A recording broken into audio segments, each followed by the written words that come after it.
இப்ப அதிமுக இருக்கக்கூடிய அண்ணன் இருக்காரு, அண்ணன் கிட்ட வினோத் அண்ணன் கிட்ட சில கேள்விகள் கேட்கணும் அப்படின்னு நினைக்கிறேன். ஆனா இப்ப நம்ம இந்த குறிப்பா நம்ம பர்டிகுலரா பேச வேண்டிய விஷயம் என்னன்னா, இந்த செக்ஷன் 17 அது வந்து இங்க இருக்கக்கூடிய மக்களுக்கு நம்ம சொல்லி தெரிய வேண்டியதில்லை, இவங்களுக்கு எல்லாருக்குமே தெரியும்.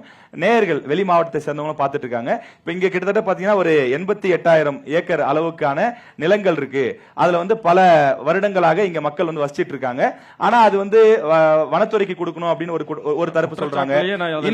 ஒரு நிமிஷம் சொல்லிடுறேன், கேள்வி முடிச்சிட நீங்க அடுத்து வாங்க. இல்ல இங்க வந்து கிட்டத்தட்ட 50,000 மக்கள் இருக்காங்க, கிட்டத்தட்ட 10,000 வீடுகள் இருக்கு, அவங்களுக்கு இந்த இடத்தை வந்து தகுதியா பிரிச்சு கொடுக்கணும் அப்படின்னு சொல்லி சொல்றாங்க. இந்த ஜென்ம ஒழிப்பு சட்டம் அப்படின்னு சொல்லிட்டு கிட்டத்தட்ட 1969 கொண்டு வந்ததுன்னு சொல்லி சொல்றாங்க. தொடர்ந்து இந்த கோரிக்கைன்றது ஒரு 50 ஆண்டுகளுக்கும் மேலா இருக்கக்கூடிய கோரிக்கையா இருக்கு. தமிழ்நாட்டில் அதிமுக 6 முறைக்கும் மேல ஆட்சி செஞ்சிருக்கிறீங்க. இந்த இடத்துல நம்முடைய சட்டமன்ற உறுப்பினர்கள் பல முறை தேர்வு செய்யப்பட்டிருக்கிறாங்க. அது எவ்வளவு ஒரு முக்கியமான விஷயம். ஏன்னா நம்ம இங்க இருந்து சந்திரனுக்கு வந்து மனுஷன் அனுப்புறதுக்கு பிளான் பண்ணிட்டு இருக்கிறோம். ஆனா இந்த நூற்றாண்டுல இவ்வளவு தொழில்நுட்பம் வளர்ந்த காலகட்டத்துல அங்க இன்னும் சில வீடுகளுக்கு மின்சாரமே இல்லைங்கிறாங்க. அப்ப 6 முறை ஆட்சி செஞ்சு நமக்கு என்ன புண்ணியம்? அப்ப நீலகிரி மாவட்ட மக்கள் உங்களுக்கு இத்தனை முறை வாய்ப்பு கொடுத்திருக்காங்க. நீங்க கூட சொன்னீங்க அண்ணன் எஸ்பி வேலுமணி அவர்கள் இவ்வளவு வீடு கட்டி கொடுத்தாரு, 500 அடுக்குமாடி கட்டி கொடுத்தாருன்னு சொல்றீங்க. அங்க ஒரு குண்டு பல்பு கூட போடலையே. உண்மைதான். இதை வந்து உண்மையாலுமே பல முறை அரசு பரிசீலனை இருந்தது. ஆனா 2021 தேர்தல் சமயத்திலே நாங்கள் வாக்குறுதி அளித்தோம். நாங்கள் ஆட்சிக்கு வந்தால் கண்டிப்பா செக்ஷன் 17 பிரச்சனையை தீர்த்து 2021 வாக்குறுதி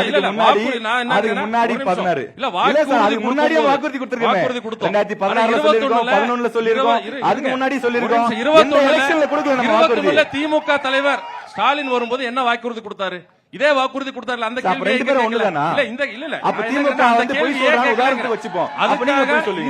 சட்டமன்ற உறுப்பினர் எங்களுடைய சட்டமன்ற உறுப்பினர் சட்டமன்றத்தில்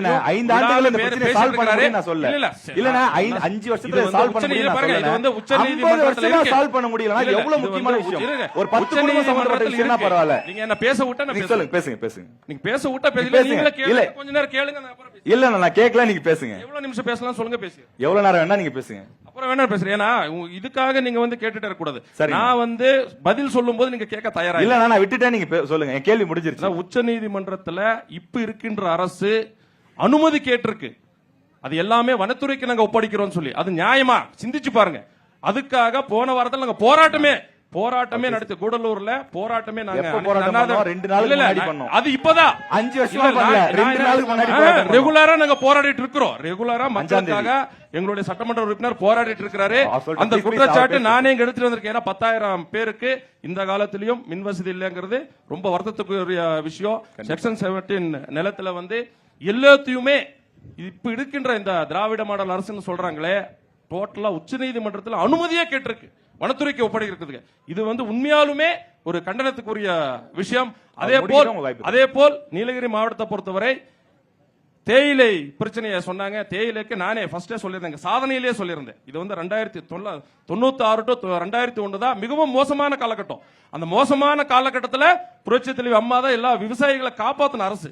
அதன் பிறகும் 2011 முதல் 2021 வரை கூட்டுறவு தொழிற்சாலைகளுக்கு 2 ரூபாய் ஆதார விலை கொடுத்தது அந்த எடப்பாடி அரசு, அம்மாவோட அரசு.